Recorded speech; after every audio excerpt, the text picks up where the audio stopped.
A special battalion aboard Camp Lejeune is giving new hope to Marines left injured and disabled while fighting for our freedom. It's one of only 2 battalions in the nation to do so. WNCT's Elizabeth Tu joins us from our Jacksonville studio with more. Elizabeth. Ken, the Wounded Warrior Battalion East is so much more than just part of a regiment in the Marine Corps. It's a place of hope for our warfighters battling some of the toughest times of their lives. And each one of them, well, they're actively choosing to stay in the fight.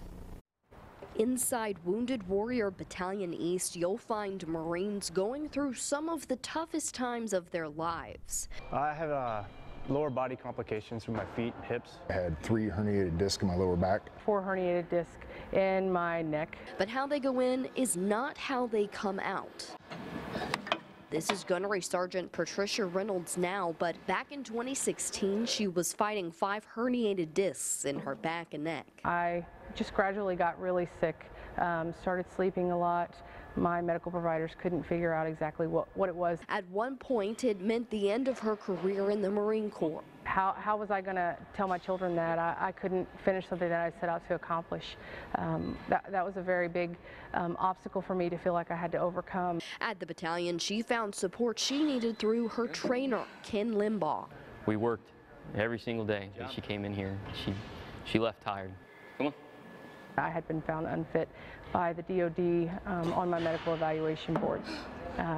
I proved that I could pass the PFT with Ken's help. Inspiring stories are not uncommon here at Wounded Warrior Battalion East. Marines with PTSD, traumatic brain injuries, autoimmune diseases, and amputations are offered support throughout their recoveries. In the battalion's war program, the body of the Marine is conditioned after injury. This is one of the first stops for new Marines. It's called the Human Performance Center. Talk to them about what their abilities are, what they think they need to work on. Inside, you'll find equipment like the Ultra G, a treadmill that uses air to decrease gravity on the runner.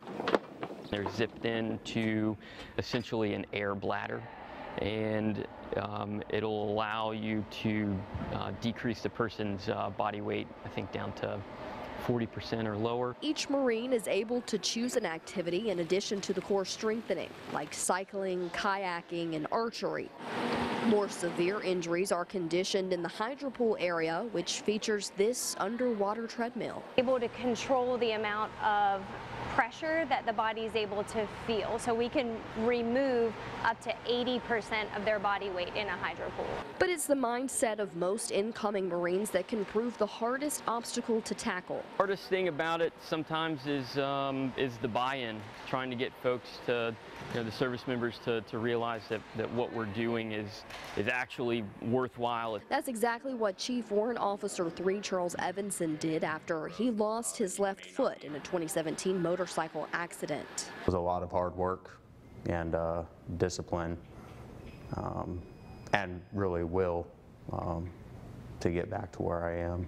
Each Marine's story is different, and there's no such thing as a cookie-cutter approach here. Some Marines find the best option for them is to retire. We get all the advantages that Marines still get, except we get to grow beards and hassle everyone. Regardless of whether they retire or not, they're actively choosing to etiam in pugna, or stay in the fight. They might be cheesy lines, but they're actually, if you think about it and you process each individual word, they're actually fairly solid words. Once weak, frustrated, and depressed, every Marine leaves Wounded Warrior Battalion East resilient, strong, and determined. Retirement and getting out of the Marine Corps is not the only route. An open mind is that's to me the most important thing to tell every Marine that comes to this battalion. No matter what the adversity is, no matter what conditions, I don't think that there's anything that myself or anybody can't overcome if they put forth their best effort. The battalion competes in the Wounded Warrior Games each year, and you might remember this past March, the games were held aboard Camp Lejeune for the first time ever. Well, some good news. The commanding officer told me during my visit that next year's games will also be held aboard Camp Lejeune. Elizabeth Tu, 9 on your side.